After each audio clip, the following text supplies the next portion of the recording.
Governors defy Senate amid the bribery scandal.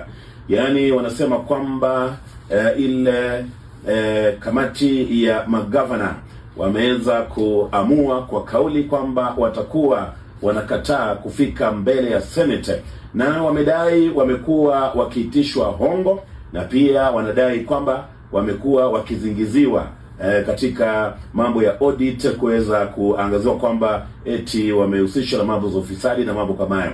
Wanasema kwamba Senate inatumia nafasi hii kuweza kuitisha hongo kutoka kwao, lakini upande wa Senate nao wanasema hizi ni njia tu za hawa magavana kuweza kukwepa accountability, kwa sababu wako na evidence kuhusu mambo ambayo imekuwa ikifanyika pale katika counties.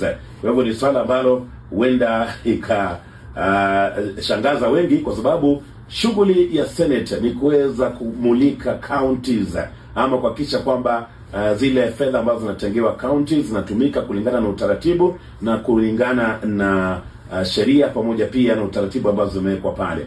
Lakini pia kumekuwa na habari kwamba hawa senators huwa wanatumia hizi nafasi kuweza kutisha hongo kutoka kwa magavana, ili labda waweze wapunguzia labda zile mashtaka ambazo zinaletwa pale na mambo kama hayo. Mimi ukiniuliza bwana Ghost Mulee, yes, both sides are guilty. Ukweli usemwe.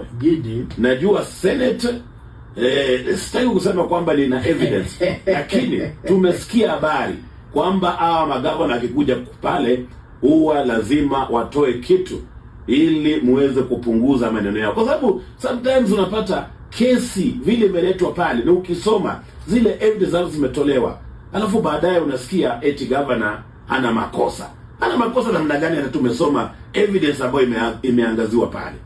What normally happens? Ghost mzungumza. Unajua katika statement ambao wa magavana walitoa jana, wanasema ati wanataka kuchoose who sits in the committees, alafu pia wanataka when they should appear and how they should be questioned.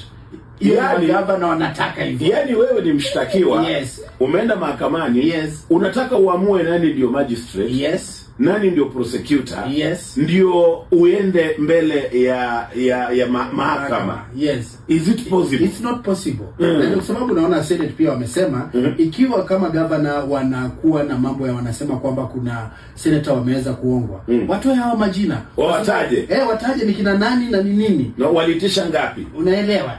Alafu auditor general unajua ndio highlight kila kitu ambacho kinafanya. Kwa sababu auditor ndio anaangalia county imetumia pesa vilivyo vile inatakikana.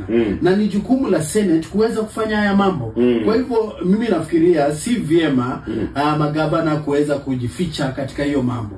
Senate ifanye kazi yake, waulize